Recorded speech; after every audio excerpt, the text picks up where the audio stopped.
하는 배경적인 역사가 있는데 예수님 시대에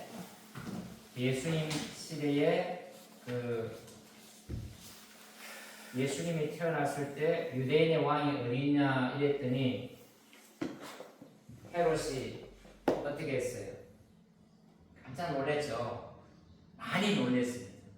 내가 왕인데 유대인의 왕이 또 태어난다니까 우리가 생각할 때 지금 아무리 생각이 없지만 진짜 놀래가지고 율사들을 다 부르고 유대인의 왕이 어디에서 태어난지 성경에 연령이 있느냐, 그래서 베들레헴이라는 걸 알고 그를 찾으면 내게 얘기해라.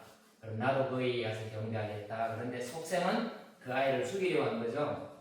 그런데 공공 박사들이 예수님께 가지 않고 하나님이 지시하는 다른 길로 가니까 그 시기에 태어났던 2살 아래 아이는 다 죽여버렸잖아요.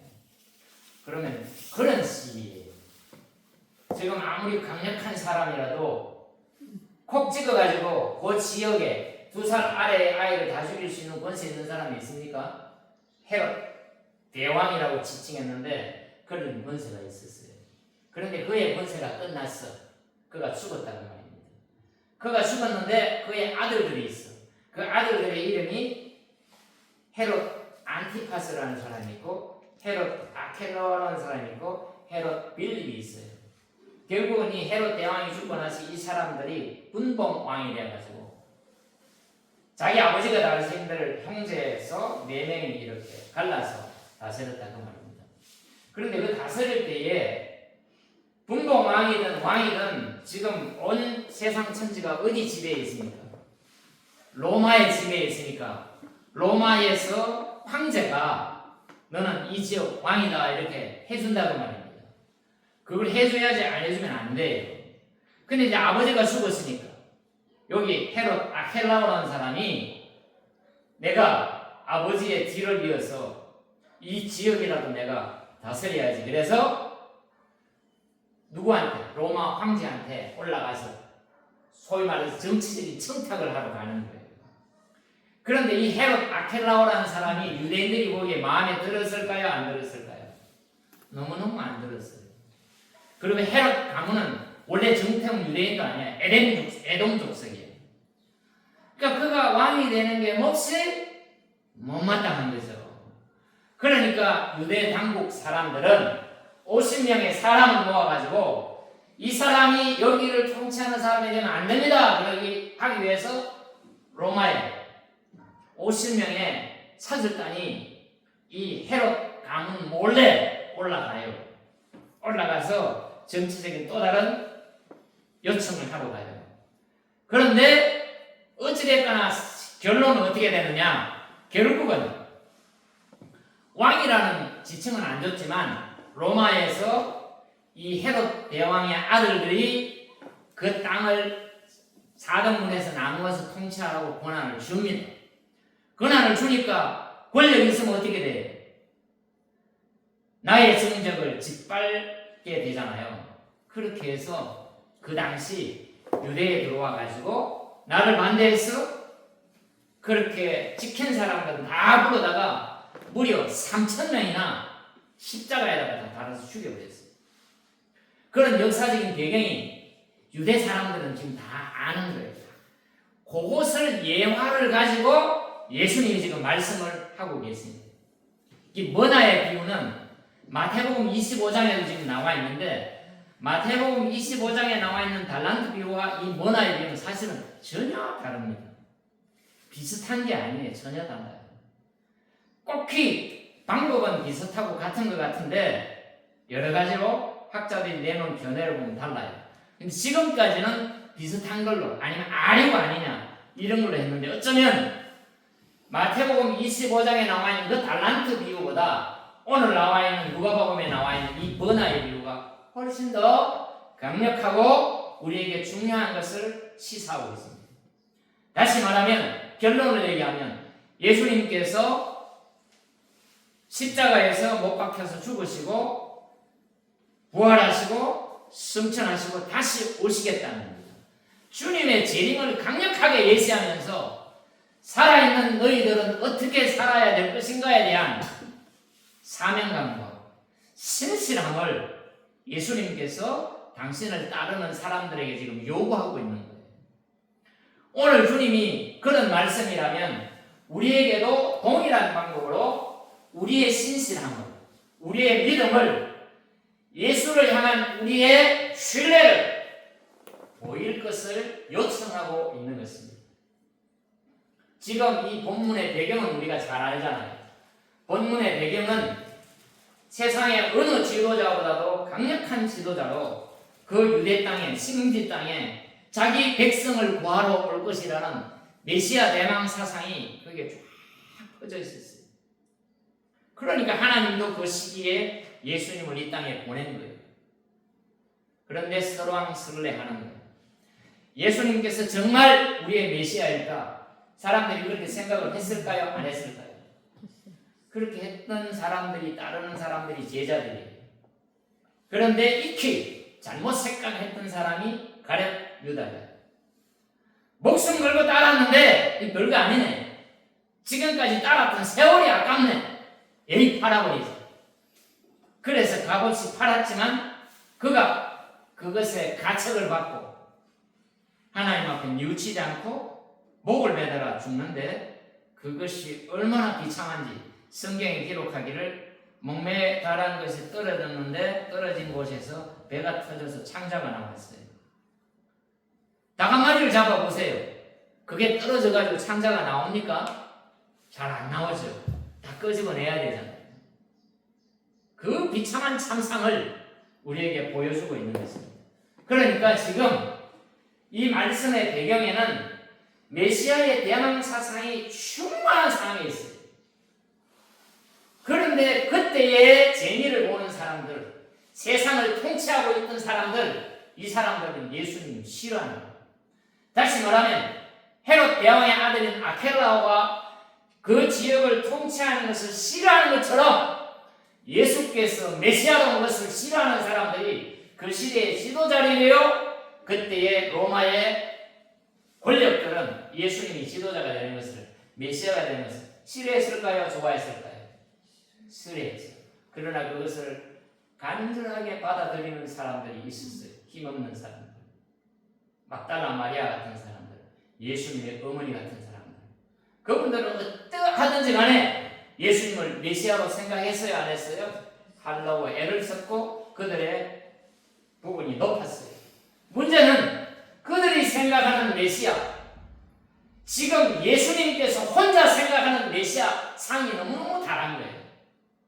예수님의 메시아 상은 이 땅에 와서 힘없는 백성들, 고난한 백성들, 죄 많은 백성들, 유리하는 백성들, 생각만 해도 눈물이 줄줄 흐르는 그 백성들을 향하여 강력한 힘을 발휘하기보다 그들의 아픔을 치료해 주지만 그저 그들이 생각하는 메시아상으로 바라보는 그런 예수가 아니라 힘없이 고난당하고 십자가 지고 십자가에서 죽어버리는 그런 메시아가 아니었어요. 이분이야말로 로마에서 우리나라를 해방시키고 그 다음에 이 나라 이민족을 부강하게 하고 강력하게 하고 핵무기에도 걱정이 없고 북한에도 걱정이 없고 이렇게 자존심 상하는 미국에게도 걱정이 있고 중국에도 걱정이 없는 이런 나라를 건설하고자 하는 그런 강력한 지도자를 지금 너무너무 요구하고 있는 그 시대라 그 말이에요. 그런 시대를 가지고 이 말씀을 바라보아야 합니다.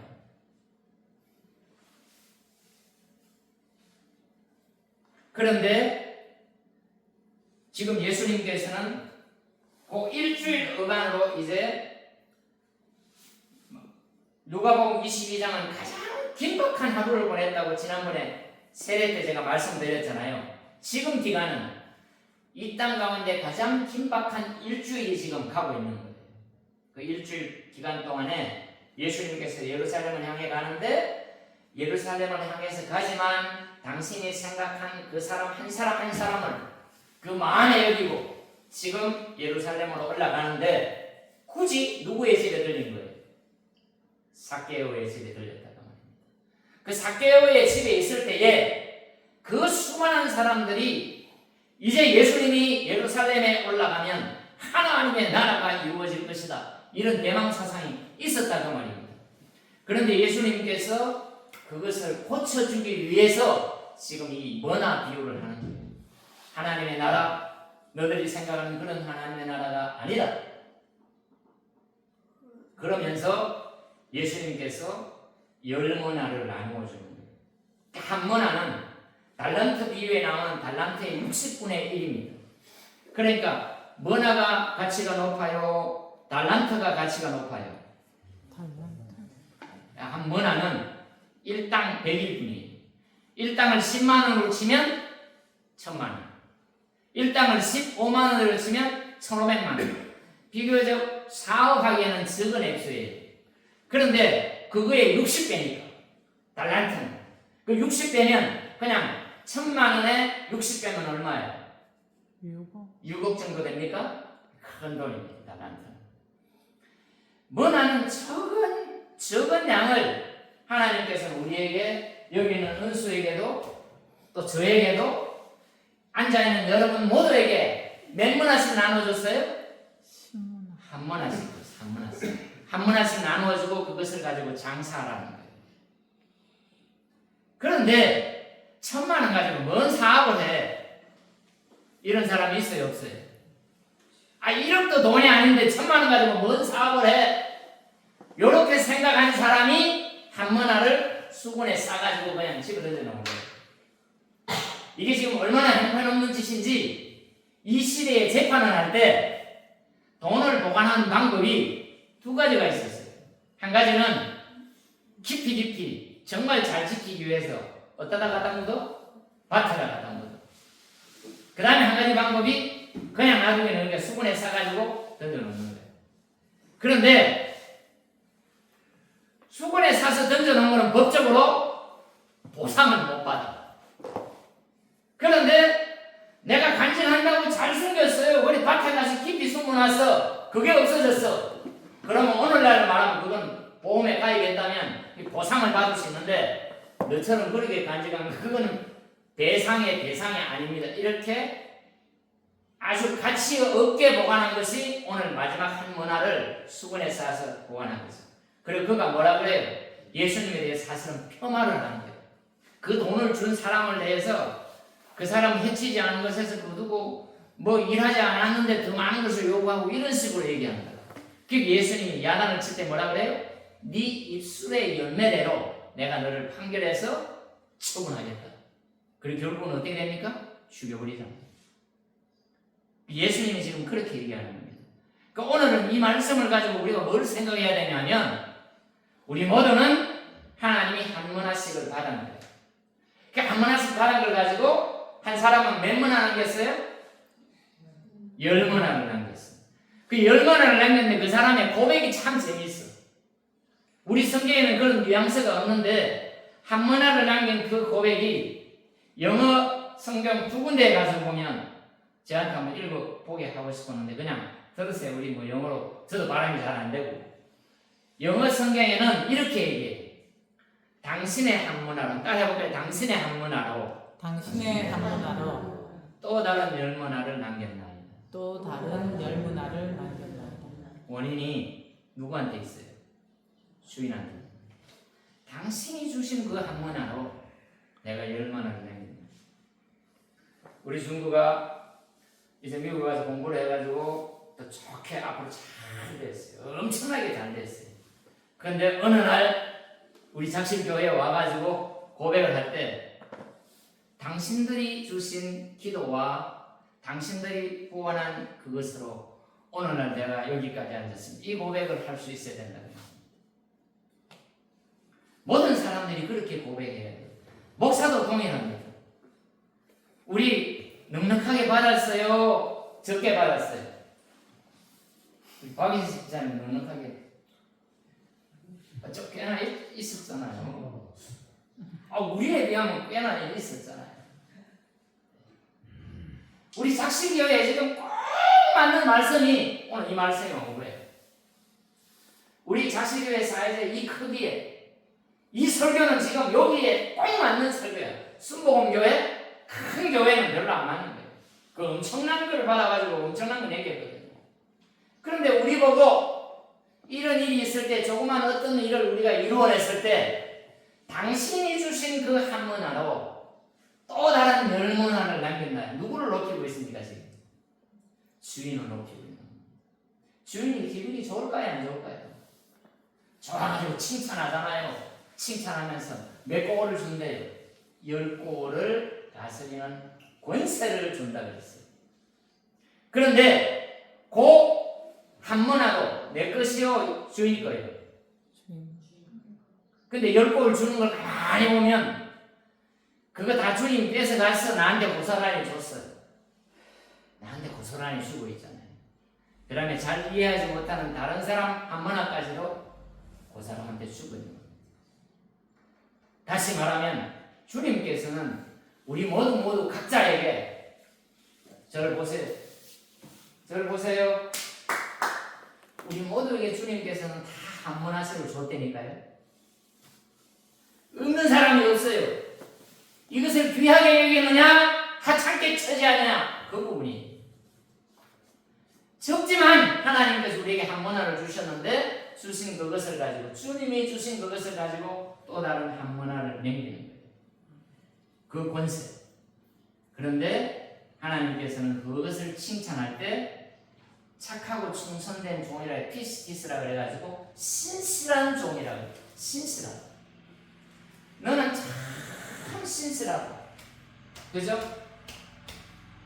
제가 시골에 잠깐 가가지고 하룻밤을 자고 어디 다녀오려고 그랬는데 전화가 와가지고 걔가 뭐 닭을 다 먹었거든요. 예. 걱정이 돼가지고 이거 다 하고 밥을 먹고 우리 누님 집에 가면 누님이 엄마 같잖아요. 밥도 맛있고 모든 게 다 좋아가는.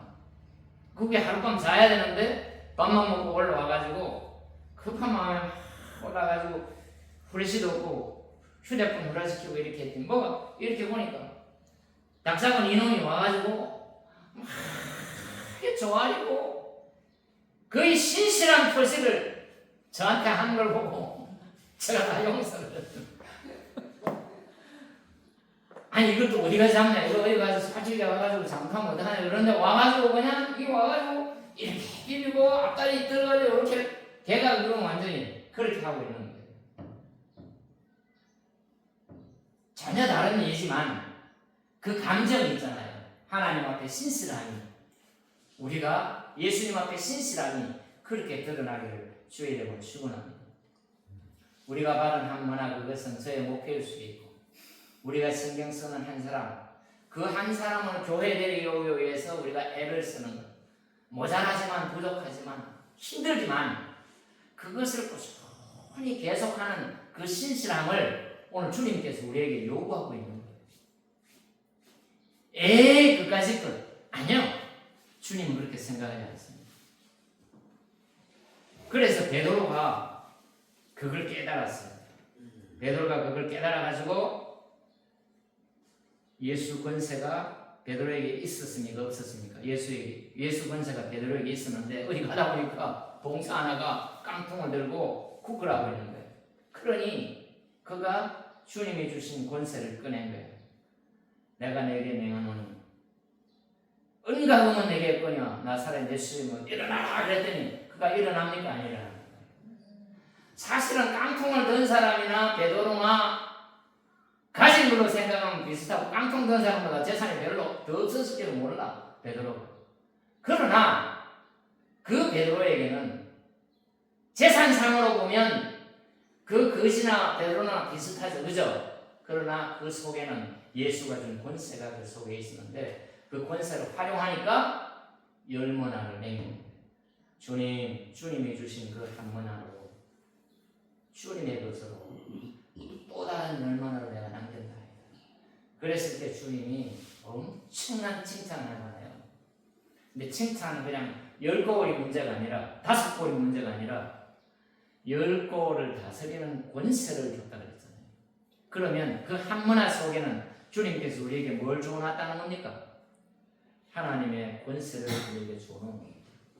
그 권세를 우리 이웃에게 사용합시다. 아멘. 그 권세를 우리의 일상 가운데, 아까 기도 중에 무슨 생활의 예배라 그랬나요? 일상의 예배라 그랬나요?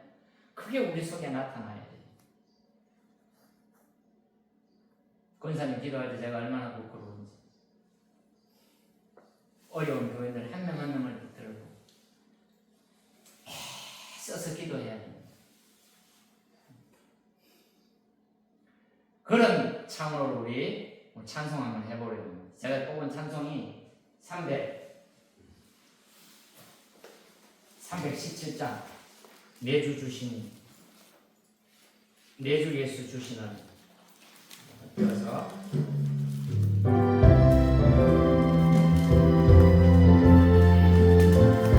말씀을 생각하면서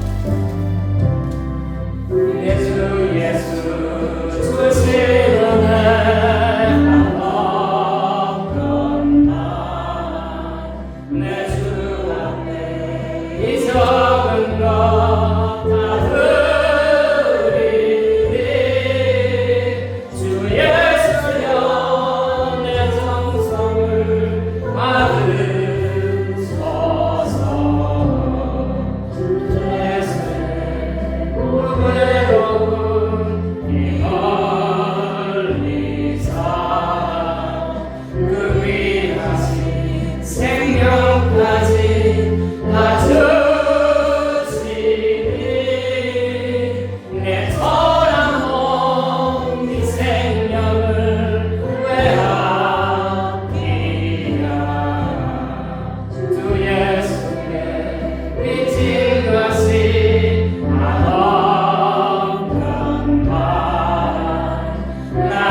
주님께서 내게 하시는 말씀들을 늘 마음에 새겨서 주님이 주시는 그 권세를 우리가 잊어버리지 말고 하찮게 여기지 말고, 여러분들은 그런 생각을 하실 수 있을지 모릅니다. 특히 시골의 조그마한 교회 목사들은 큰 교회 목사님들을 가서 보면 비교가 되잖아요. 교육도 비교가 되고, 큰 것도 비교가 되고, 능력도 비교가 되는데, 주님께서 오늘 이 말씀으로 저에게도 위로를 주고 여러분에게도 큰 위로를 줬어요. 내게 주신 그 한 문화를 하찮게 여기지 않고 수건에 싸서 던져놓지 않고 그것으로 주님이 주셨으니까, 주님이 뭘 주셨어요? 권세를 주셨잖아요. 주님의 권세로 말하는 겁니다. 주님의 권세로 오늘을 살아가는 겁니다. 이게 뭔가가 일어나지 않을 것 같지만 위대한 역사가 일어나는 겁니다. 그러니까 주님이 십자가를 앞두고 이 말씀을 하는 거예요. 세상 사람들은 어마어마한 것을 요구하는 거예요. 로마를 꿰부시고 그냥 잘 살고 크고 힘있게 하는 것을 바라는데, 주님은 지금 십자가에 달리셔서 부활하고 승천해서 이제는 어떻게 하시겠다는 겁니까? 정말 왕으로서 다시 오는 겁니다. 이 예수를 진짜 왕으로 모시지 않으면 보장받을 사람이 아무도 없습니다. 이 땅 가운데 누가 그를 왕으로 모시지 않고 보장된 삶을 살 수가 있겠습니까? 그런데 그 예수를 너무너무 하찮게 여깁니다. 그런데 그 예수를 너무너무 땅에 밟아버립니다. 그래서 최근에 어떤 얘기를 제가 하나 들었는데요. 어려움 속에 있던 목사님 한 분이 다리에 장애가 있어요. 장애가 있는데 장애가 심해가지고 이게 골수 뭐가 돼가지고 이 속이 뭐 다 골아가지고 도무지 걸을 수가 없어가지고 짐승처럼 걷는데 아버지는 완고하고 엄마를 함부로 학대하고 엄마가 살다가 힘드니까 자기를 키울 때 막 때리면서 키웠대. 그러던 사람이 공부를 우여곡절도 이렇게 저렇게 하다가 미국에 갔는데 미국에 장애가 있는 사람이 뭐 어떻게 얼마나 목회를 잘하겠어요.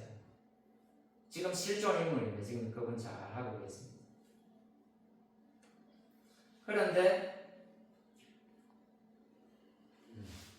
교회에서 성도들이 목사를 쫓아내는 거예요. 미국에서 그런 일이 좀 있습니까?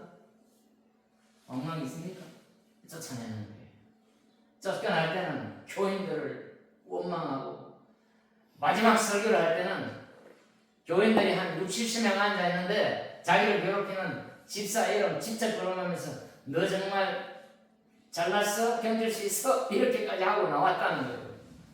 그런데 나오고 나서 그가 다른 목회를 하면서 목회도 꽤나 성공적으로 하고 그것이 잘못됐다는 걸 알고 할 수만 있다면 그 모든 사람들한테 전화하고 이메일 보내서 내가 부족했다.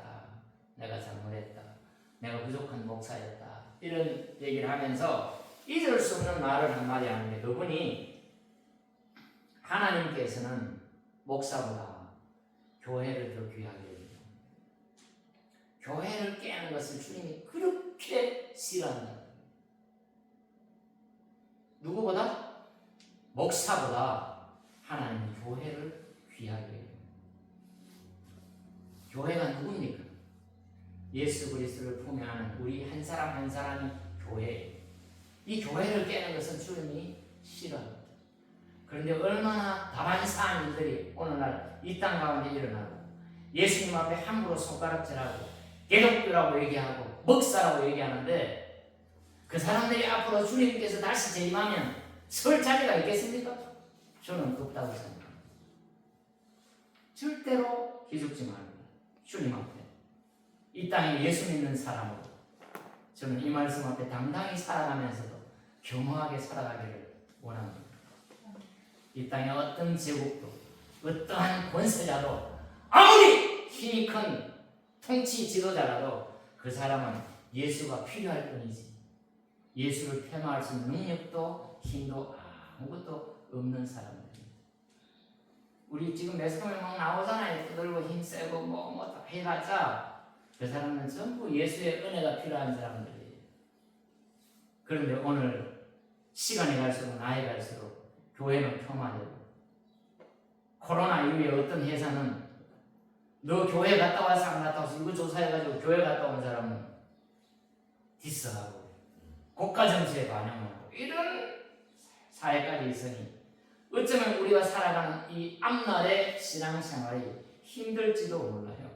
교회 다니는 사람이 손가락질 당하고 전도하는 사람이 조롱당하고 그럼에도 불구하고 주님께서 주신 내 한 문화를 값지게 여기면서 신실하게 살아갈 때 주님을 바라보고 살아갈 때 예수님 다시 오신다. 그때 보자. 요건 좀 이상한 각오지만 어쨌거나 주님께서 그 모든 것들을 심판하고 평정할 때 어느 누가 감히 주님 앞에 머리를 들겠습니까? 그 주님을 우리가 모시는 그 주님이 오늘 힘없이 돌아가시니까 사람들이 신통치 않게 생각했지만 우리마저도 그런 사람이 아니라 주님이 어떤 심정으로 이 문화의 비유로 말씀하셨는지 우리가 귀담아 듣고 삶 속에서 남은 여정은 주님을 기다리면서 그렇게 살아가는 작실편 되기를 주님으로 축원합니다. 우리 오늘 그 찬송을